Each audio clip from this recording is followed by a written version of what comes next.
everyone, and welcome back to another episode of Tamil Innovators by Tamil Culture. I'm your host, Maryam Nizam, and I am thoroughly excited for today's guest and conversation because we're talking about dating, relationships, and building connections.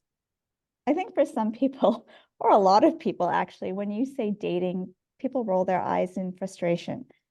But learning how to connect with people in a meaningful way almost feels like a lost art. So here we are to dissect a little bit, inform a lot, and have a fun conversation about one of the most important and universally relatable skills, even if you're not looking for a partner, and that's how to connect. To do so, we have Lakshmi Rengarajan joining. She's the host of the Later Dater podcast that covers topics and insights for those dating later in life. But Lakshmi's also done a lot of work on the ground throughout the years, focusing on helping people connect in real life, building workplace relationships, and offsetting the wariness of online dating. Lakshmi spent time both at Match.com and WeWork as Director of Workplace Connections, and I'm really excited to have you on today, Lakshmi. So welcome. Thank you. Thank you so much for having me. Yeah, listen, we're gonna get right into it because this is such an interesting topic, Yeah, so much and to cover. I want to get your pulse on what you think is the biggest issue impacting people's ability to connect and establish a romantic relationship these days. Oof, there's so much. I could give you like 15 different answers. The one that comes to mind right now is like, I don't think we understand how quickly everything changed overnight. I think, if you think about like how people used to meet and then all of a sudden there was online dating. And then when online dating switched to the apps and they were free, like that really impacted things. And it's really interesting because I think we have these like very sort of romantic notions of love and connection, how we're supposed to meet, that we don't sometimes understand how like the technology is like changing the ecosystem, right? It's like we don't change our stories to match how quickly the ecosystem changed, So right? actually, maybe could you just elaborate, and apologies for interrupting, but what do you mean by changing our stories to match the ecosystem? Right. So, like we have these stories about like, just like do things that you love and like you'll meet someone and like you'll just know, right? Like if it's right, you'll find your person. It's like all gonna, it's all just gonna happen. It's gonna happen during this specific period of time. Like everyone just says like, it'll happen when you're not looking, right? Like we have all of these sort of tropes. And we're not really ever given like real guidance because all of it is so new, right? Like I always say, am I allowed to swear on this? Like, Yes, or you are. It's totally okay. fine. Like I always say like there's not a lot of wisdom in dating, There's not like, you can't ask your grandmother, your pati, like what did you do when you got a dick pic? Like there's just none of that. There's just it sounds really funny, but I'm being hyperbolic, but like it's true. It's true. You know, it's not just that a lot of our parents didn't date online, they didn't date at all. And so, I mean, if you think about it, you don't even have to be Indian or South Asian, like even now kids, like they can't even turn to their parents, who don't understand what it is to date today. So it's Right. just that things changed so quickly and we just accepted it, right? Like someone said this, download this thing and you're going to have access to all these people, not understanding what it would do to culture, what it would do to our hearts, what it would do to our heads, how it would change it for everybody. No one really talked about that. People just said it's going to happen. And so I think that, you know, because people don't really understand like what happened to them, what happened to everybody else, it makes it very easy to self blame, to think that it's something that you did. And so to me, if you think it's, all up to you, that's going to make it really hard to connect with people. That's fair. Okay, Mhm. that's a really helpful direction. But here, maybe we get a little bit granular in terms of, what's the dating challenge for maybe women versus men, for older people versus the younger generation. And I'm truly convinced that the younger generation really struggles with just communication in general, but maybe we older individuals do as well. Yeah, I mean, I think every group has like their core sort of connection challenge. And yeah, I think, sorry, they're cleaning my apartment. Do you like outside? Can you hear it or no? No, I can't. Okay, good. Okay, good. So I think for younger people, it's really interesting. So as you said, I'm the host of the Later Dater Today, and it's called the Later Dater Today for a reason, because what it means to date later in life today is different from what it used to be, right? Before, dating later in life was all about divorce, right? It was like the second time around, and now it's not just about divorce. There are so many things happening for people in sort of that second chapter. And so I really wanted to dive into that. But what is so interesting that I didn't expect is that, like, I actually have a decent amount of Gen Z listeners. Okay. And at first I was like, why are you listening? Why are you listening to a podcast that's called The Later Dater? And they were like, because you talk about connecting and you just talk about the fundamentals of how to get to know somebody. And that is something that some of us, kind of like we feel like later daters, which I thought was so interesting, right? Like, and so, they're like, what do you mean? What's a rotary phone? Like, tell me, what is this? No, and, I was talking to someone the other day and she was like, okay, so wait, so you would go to a party and you didn't have like your phone with you? And I was like, no, like you would just go to a party. And they're like, well, what did you do? Like, if you like, what did you do if you like, I don't know, you eat the French onion dip, like whatever, like you'd find something to do. And so it's really interesting. Like, again, like, as I was saying, how quickly did things change? Like, just even a few years in the year that you were born can mean you had a completely different shaping of how you socialized and how you connected and what you thought was like meaningful. So, yeah, did I answer your question? Yeah, I know you did, but it's so funny you talk about some of these things because everybody has a different set of challenges, right? Like I come from a Muslim background and I was only ever told never to date. Like you are Yeah. never to date. And then Mhm. all of a sudden, like I hit 24 and they're like, we need you to get married. And you're like, but okay, but how do I make that happen? Yeah. Those are just challenges like from every aspect and every angle, people are struggling with how to connect. And it's not something, and I worry that the next generation, like they spend so much time on their phones. We don't teach them just how do you have a conversation with somebody? How do you read social cues properly? How Mhm. do you engage with somebody and make them feel better on a bad day? Those aren't things that come naturally to people. And you put that into a romantic setting and it just becomes 100 times harder because you're also now trying to impress this person while understanding and getting to know them. Yeah. You know what's really interesting is like, so I've been doing like more research with, sort of like a Gen Z, is that the interesting thing about them is that they actually have an awareness that they missed out on something, which I think is says a lot about them, right? Like they kind of know and they're kind of Right. looking for guidance. Like they understand. It was really funny. In fact, I was just talking to someone the other day, and I think she's like 23 or 24, and I was talking to her about dating and relationships, and she was saying that, and I don't think she's incorrect in this, that her her her parents had a more addictive relationship with their phone than she did. Like she might have been shaped by her phone, but she actually understands when to turn it off, or like what it's doing to her. And her parents are the ones that don't know how to set up notifications and don't know like when they accidentally posted something, or and they're kind of like being led around. And so she's like we are on our phones a lot, but I don't think that necessarily like we're more like isolated, like because we're aware of it, like we're aware of it in a way that sometimes she's like, I don't think that Gen X and boomers understand that they get sucked in, you know? You know So what? I can actually agree to that. Like, I think my dad is always, he feels like everything that comes in has to be forwarded to somebody, has to get posted somewhere. Every missed call has to be, like, if there's no yeah, voicemail, you still got to call them back. yes, exactly. The phone has to be answered in that moment. So I think what you're saying is correct, that there is this sort of missing piece of how people were socialized. I just think sometimes there's a little bit more nuance to it, that doesn't, that isn't as gripping. Like, all the headlines are like Gen Z doesn't know how to, make eye contact or whatever, and it's like there is that because of the pandemic and stuff like that, but there's also these other ways of connecting that they are picking up on. And as you know, like the studies are, they are rejecting dating apps, right? Yep. That Everybody's is going the back to in latest person, thing. right? That's what I'm saying. Like they know that they got shortchanged and they kind of want to correct it, which I think is super interesting.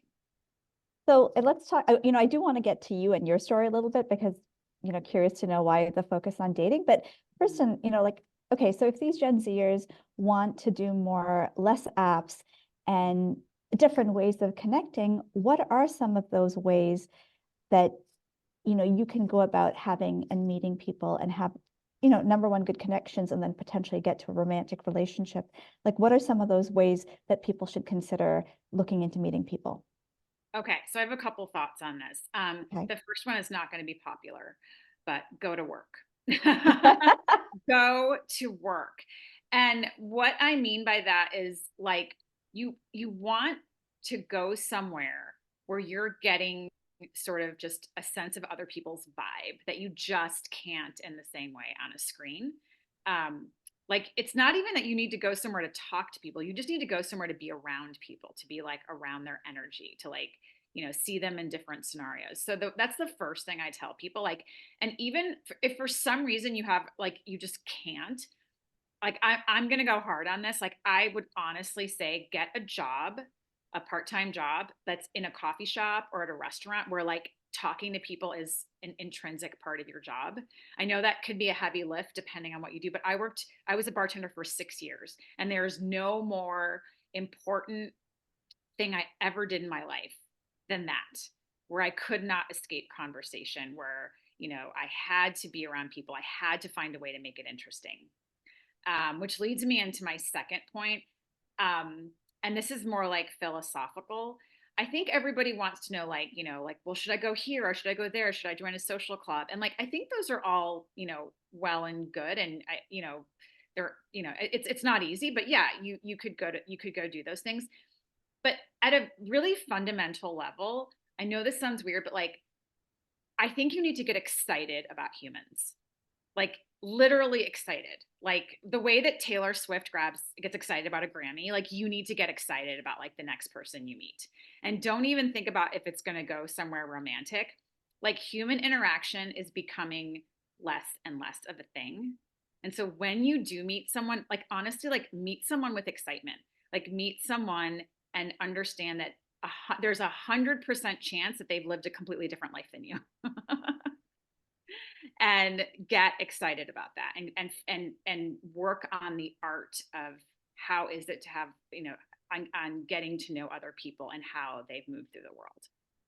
That sounds like such a scary thought because, like, if somebody were to come up to me and be like, "Hey, how are you?" in like downtown Toronto, I'd be like, "This is weird.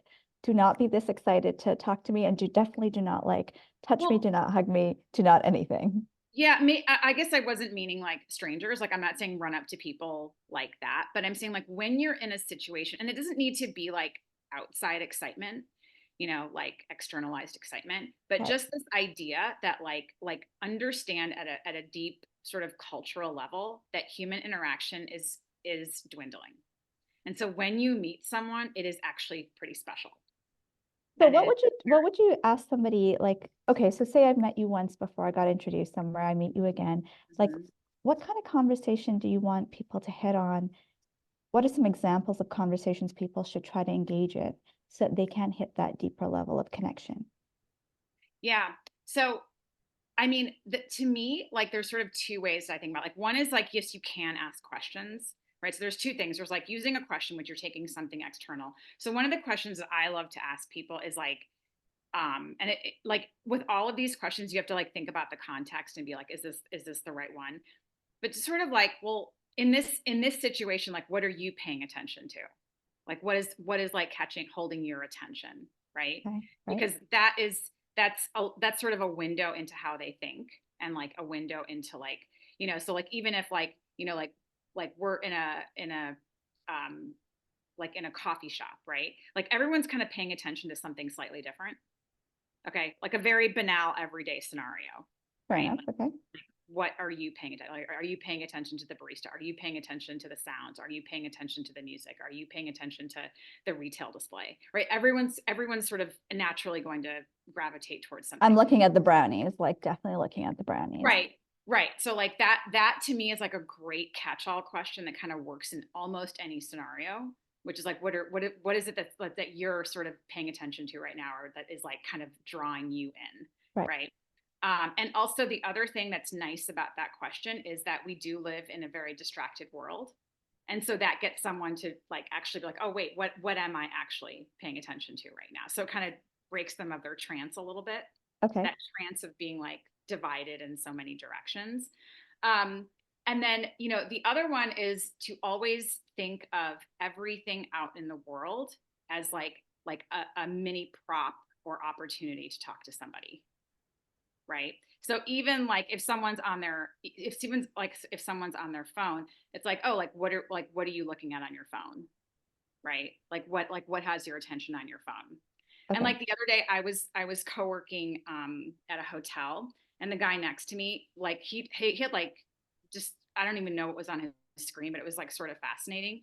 And so like I waited for the right moment. Like I didn't just like intrude, but there was like a moment where it seemed okay. Like he had his headphones out and he was like, you know, and I think I said, hey, I hope you don't. I said, I hope you don't mind me asking, like, what do you do for a living? Because your screen is like has all this stuff on it. And he told me he was like a machine engineer. And he was explaining he like categorizes music, and we had like a 10-minute conversation. Okay. You know, and so it's like you want to look for these things, but you do want to also like be respectful that yes, people have been very impacted by what's happened the past few years. And so when I say like talk to people and interact, it's also with the awareness that you Right. also want to be very mindful that not you don't want to jump at people. And what I'm saying is like when I talked about the excitement thing, I didn't mean like be like Taylor Swift, like run at people like I meant that they're in it, like they're like sort of like an appreciation for just like the humans around you, because Right. I think we're getting more and more and more like unappreciative and like looking at people and their lives online and not realizing that when they're around us, like that's actually kind of a special thing. Does that make sense? Yeah, that does. And I really like your the way you put it. Human interaction is dwindling, and that's something we do need to be conscious of. But listen, this is a really fascinating, interesting, and difficult space to be in. So why dating? Why you're focused on dating, connection, and relationships? I mean, I think for me, I don't understand why we're not talking about it all day long. Like I don't think we talk about it enough. Like I'm always like, I mean, I've been doing this for like almost 15 years, and I was always like, at the end of the day, this is the driving force of like every human on the planet. And so much of society is structured around this. I don't understand like why we don't have like robust institutions like teaching people this and supporting them. Like I just think it's bizarre, like we went from like arranged marriage to like Tinder, like in the short span, like from like completely controlling your romantic future to like giving you like the fuckery of Tinder. Like it doesn't make any sense to me, that we would give people all like completely control them or give them like the complete like DIY option, you know? And so that disconnect just was so obvious to me. Like it like literally doesn't make sense to me. Like why would we structure society around this? Why would we drop this as a carrot in people's lives as like one of the most beautiful, wonderful things that could happen to you and then offer them no help? Makes no sense. Okay, so that makes a ton of sense now. And listen, I still connect that back to the way my parents, in a way, the Muslim society does stuff, where it's like you could never date, and now all of a sudden you've got to be open to everything, and there Yeah. is no in between phase. But you talked about getting people to tell their stories, right? So now we're trying to help them open up and be more comfortable in this space. What's like, what's holding people back from being able to, I guess, confidently tell their stories? I mean, I think there's so many like sort of different reasons. I sometimes I don't think people have ever really, really thought about what their story is, Okay. right? So they're sort of asked like these resume type questions. And so they don't think about like, well, how can I sort of say this in a way in a story format? It sounds very obvious, but like people will often say like, I do this for a living, or I live here, or I like these things. And those are just sentences. They're actually not stories, Right. right? And so just a lot of people just aren't actually necessarily familiar with how to do that. And if they do it, like they've maybe been told how to pitch themselves, like how to sell themselves, like how to show that you're, Your 1 minute elevator pitch. yeah, yeah. And that's not a story either necessarily, right? So there's just all of these like really, really basic fundamental building blocks that people are never really, really told that are very important right now in terms of establishing connection. So Because maybe can you just give me an example? Like how would you intro yourself to me? How would you tell me your story? I mean, it And if, depends. Like, this is the other thing. Like, it's not one size fits all, right? Like, I would right. try to be sensing your vibe. I would try to be sensing, like, I can, like, even right now, I have a sense of what I've said that you've connected with and what you actually don't agree with. Like, I'm kind of like reading that a little bit, Okay. and I could be wrong, but I have like a little bit of a sense. So, like, you don't just want to like launch questions at somebody, you Okay. know, but, I think but I think if you were to sort of really think about it, you want to get into how someone has been shaped by the world and how they see the world, right? That's going to give you like a better idea of like what it is about them that is interesting that you might connect with, and then like what their story has been. So even like, you know, instead of just finding out their job, like something as simple as like, well, like what life experiences like shaped that decision, like how Okay. did you get there, right? Like what were the beliefs, or like why did you think that was a good idea? And when you get to that, so usually if you ask someone about like, well, how did you get to that job, that's when you're probably going to hear a story about like they saw some uncle and that's what that uncle did and they really liked that uncle, and and like they may not even realize that that's what shaped them, Right.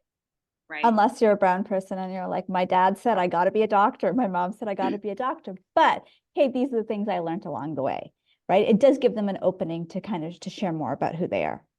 Yeah, but even that, like even that sort of like trope is really different for different people, right? It wasn't just I got a command and I went for it. There's usually even a lot of variation even in that. Right. It's like there was still a struggle, there was still an internal debate, there was still different reasons. And so like even if you think that everyone's going to have the same answer to something, like I would challenge yourself to realize that people probably don't actually. Okay. All right. So let's move on to a slightly different topic since we are talking about, since we are on this Tamil culture platform, what do you think about culturally, ethnically, or religiously specific dating services like mytamildate.com, where it's just lunch, matchmakers of the sort? What do you think about those? So the ethnic specific is probably different from the match. Like it's just lunch. Like that's a kind of a different concept. But I mean, look, I mean, it makes sense to me. It makes sense that you would want like a similar starting point. And people do that on the mainstream apps too. Like, right, they'll filter for people that are their religion or their, background. So I think people are always going to like be drawn to similarities as a starting point. Okay. I think there's an idea that there'll be less friction or more compatibility. I don't know that that's always true, but I totally understand why people pursue that approach. Okay. And so do you think like a matchmaker, so okay, let's leave out the religious or Yeah, ethnically focused thing. Do you think a matchmaker helps build connection better or break down some of the barriers? Because this seems to be a little bit more popular now, right? Like people have given up on dating apps. People want to move more into person. Some of them are going back to their parents and saying, hey, we'd like you to help us find somebody. It kind of yeah. helps filter out the stuff that solves the problem, the time crunch that people are under. So what do you think about those kind of services? Do you think they're more conducive to, meeting on the right level at the right time, at the right pace? No. Okay. And I why? I think if I were so I believe very strongly in the setup.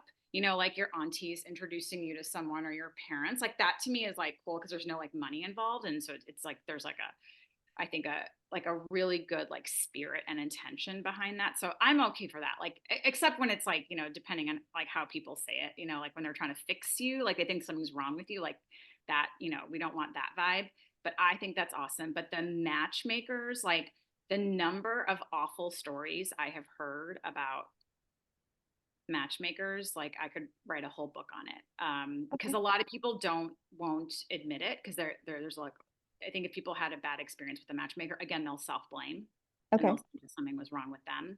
But I definitely hear about it on the back end, about just some of the, I think, troubling tactics that a lot of matchmakers put forth. I think that model is like sort of fundamentally problematic and flawed. And so I personally do not recommend it to anyone. Okay. So we're all looking to connect and for many reasons, but when it comes to dating, do you believe that marriage or a relationship is feasible or necessary, like an end goal for everybody? Like, what should people go into when they're going in to connect with somebody? Like, what's Yeah. the mindset that should be driving that? So I think that's like even you just asking that question, I don't think that most people ask themselves that question, right? Like what is it that I'm actually looking for? So like obviously I deal mostly with people in their late 40s and 50s. And so, I'm sort of hearing people like kind of after their marriage. And it's remarkable how many people will openly tell me that, that they got married for a lot of different reasons and it wasn't always love. So I think like we always think that marriage is like the end result of love when it's not necessarily the truth. And I just think we need to talk about that more often. I think there's this idea that like if I didn't get married, I didn't find love. And it's like I just want people to know, like, trust me, it's not like that's not necessarily true. And people find love at different times. And I think that this idea that you're supposed to find love in this like window and that's the only window is just like not true. And I think it causes people a lot of pain, unfortunately. So what was the original question? Sorry. As in, do you believe that marriage or a relationship is feasible or a necessary end goal for everybody? It kind of sounds like I no, but we also kind of all crave connection at some point in some level, Yeah. right? So that's the thing. I do think like like having a relationship is a wonderful goal, and I think it's an important goal. But it's like I just want people to like remember that it's not all supposed to happen at one time, and there's not just one window for it, and you might find it at different points in your life. And I just think there needs to be like different models for what that looks like. And I don't think we're given a lot of different models. I think we're given sort of one recipe for what it's supposed to look like. And if we don't fulfill that recipe, we think that we have, failed or, won't experience love. And I just don't think that that's helpful and I don't think it's true. Yeah, love comes in different ways, I guess, when you think about the Yes. Golden Girls, the sitcom, they all found connection and community just in being together without the men. The men were somewhat ancillary at certain points in time through Yeah, the course totally. of But that. yeah, but I mean, you don't even have to go that far, like even like in your 40, like before the golden era, before your sunsetting, Right. I mean, I talk to people all day long. There's a lot of people meeting in their 40s and 50s. And in some ways, there's a purity to it because they're not driven by like having to create a family or feeling like they need to do this. People are opting in such deliberate ways. No one is dating by default in their 40s or 50s, which I think is a really important thing to look forward to for everybody. People are dating and they're with someone because they want to be with To be someone, not because they feel like they need to check a box. now, all of that said, there's a ton of people out there who are battling loneliness today. Mm-hmm. And I guess for them, I'll come back to kind of generally what people should be doing to help improve their chances of connection Mm-hmm. and dating. But just for the people who are battling loneliness, like what's one thing you think they should be doing to help navigate themselves out of that state? Yeah, I mean, I don't know. I think it's something that we're all like trying to figure out right now, like myself included. Like it's not like, I mean, I run a solo business, I don't have coworkers, I don't have anyone around me. So, I mean, even for me, like I make a very, very deliberate, um, like I make it a personal goal all the time to make sure I have 3 to 4 opportunities during the week where I see my friends, or I see, someone that I know, or I make sure that I'm interacting with my community or doing something with my neighbors. Like, I will make sure that I do that. And if people aren't available, I will make sure that I talk to somebody, talk to somebody on the phone, or talk to somebody, even like at the coffee shop. Like, I don't assume that it's going to happen to me. I know that I need to make it happen. And I think there's a lot of different ways into this discussion, but I think the most useful one is to not expect it to come to you. Okay, fair enough. All right, so here's the big one. Outside of, romantic relationships, well, actually, no. What advice do you give young people who want to develop skills that will help them build good relationships and potentially find something romantic at the end of it? Like, what advice would you give to young people? The thing that I think is the most important, like right now, like again, like the something that I would say to someone today is very different from what I would have said to them 5 years ago or 10 years ago. Like it is changing. I think two of the most important things is like what I teach on my podcast, which is the art of getting to know other people, right? And like all these different ways that I think are overlooked that we forget about. So that is like the first thing. Like really think about it. Like if you met someone new, how would you go about getting to know them? Like I can tell you what I would do, but you really need to figure out what you would do, and like figure out like what are all the ingredients, and like how would you get closer to somebody. And then I think the other things are sort of like conceptual, but just sort of like a tolerance for awkwardness, and also a tolerance for disappointment, right? Like I think a lot of people like want to go through, like want to find love or relationships without ever getting hurt, without ever experiencing rejection, without ever having to reject someone. And I think that is like very unrealistic. It is just part of the journey. And so I see people like be like, I want to date, but I don't ever want to get hurt, and I don't ever want to be disappointed, and I don't want to be with people that I don't like, or I'm not vibing with, or I don't connect with. And you know, that is a surefire way to make sure that you never meet anyone. You are going to get hurt. You probably are going to get your heart broken. You probably are, going to be in a mismatch at some point.